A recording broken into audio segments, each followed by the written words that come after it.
और इस पूरी घटना के बाद ADG Arun Kumar law and order इनका क्या कहना है, सुनिए।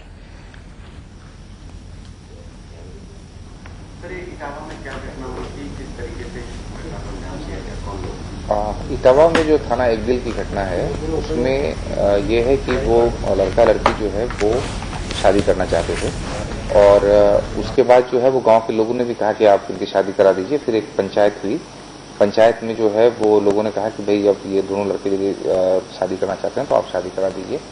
फिर लड़के वालों ने कहा कि तैयार हो गए, लेकिन उन्होंने जो है वो दहेज की मांग की और लड़की के पक्ष के लोगों ने कहा कि हम लोग जो है वो ये दहेज नहीं दे पाए, नहीं दे सकते हैं।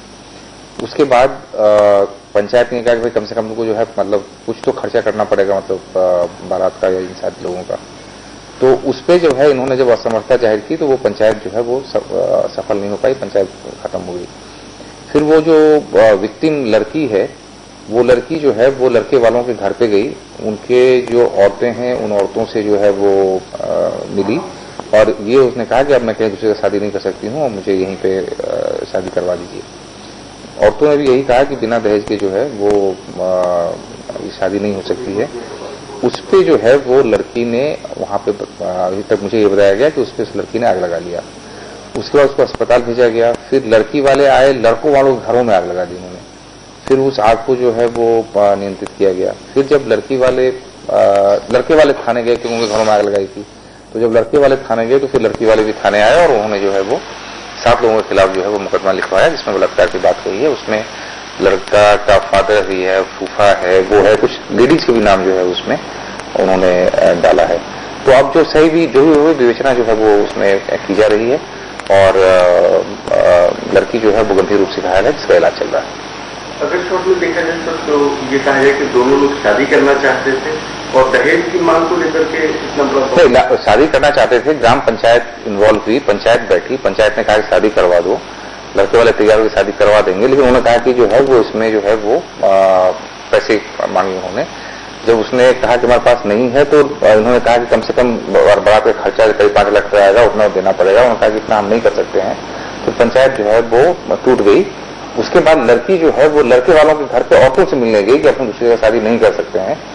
तो उन्होंने भी ये कहा कि नहीं, बिना उसके जो है बहू हम नहीं ला सकते हैं, जो मतलब पुरुष लोग कह रहे हैं वो मतलब वही होगा। और उसके विरोध, उसके कारण उस लड़की ने वहीं पर आग लगा ली। फिर वो अस्पताल गई। फिर वो लड़की वाले चढ़ के आए, लड़कों वालों घरों में आग लगाई। घरों में आग लगाने के बाद फिर आग को नियंत्रित किया गया। फिर लड़के वाले जब थाना गए तब फिर लड़की वाले थाने पर आ गए और फिर उन्होंने जो है वो ये मुकदमा जो लिखवाया था लड़के वाले के घर के पास।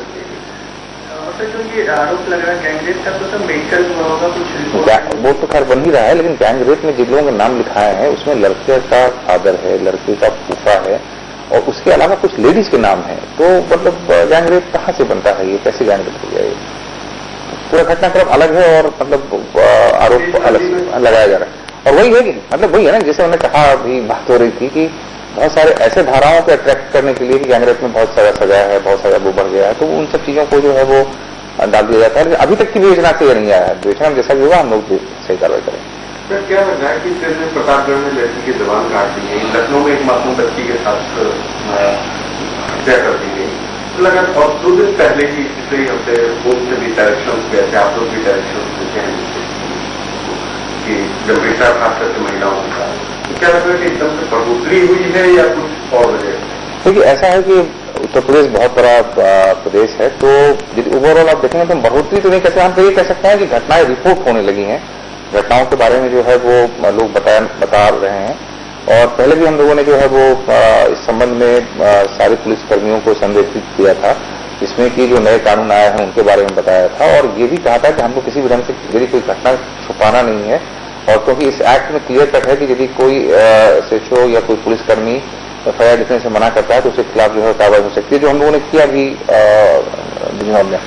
तो उस दृष्टिकोण से जो है वो घटनाओं की रिपोर्टिंग बढ़ी है। और जहां तक प्रतापगढ़ वाली घटना है उसमें फिर एक इशू उभर के सामने आता है, वह विटनेस प्रोटेक्शन का। जो गवाहों हैं उनको जो है वो सुरक्षा देने की बात जो है अपने कानून में उस ढंग से नहीं है जितना कि विदेश के कानूनों में है, लेकिन उसकी आवश्यकता धीरे धीरे महसूस की जा रही है कि उसको जो है वो करने की आवश्यकता है। और हम लोगों ने गिरफ्तारी की है उस केस में, और जो व्यक्ति पकड़ा गया है उसके विरुद्ध एनएसए भी जो है वो हम उस केस में जो है लगा रहे हैं। लेकिन ये अच्छी बात इसमें ये है कि तो जो मेडिकल बोर्ड है वो ये कह रहा है कि लड़की को कोई खास इंजरी नहीं पहुंची है और 4-5 दिन के अंदर में वो बोलने में सक्षम होगी, तो इसके मतलब बोलने में या इस चीज में कोई जो है वो प्रॉब्लम नहीं। हाँ, प्रतापगढ़ में इंदल एक गिरफ्तारी हुई है और नहीं उसकी गिरफ्तारी है इंदल। तो अभी आप सुन रहे थे यूपी के ADG law and order Arun Kumar को, जो पूरी घटना की जानकारी दे रहे थे।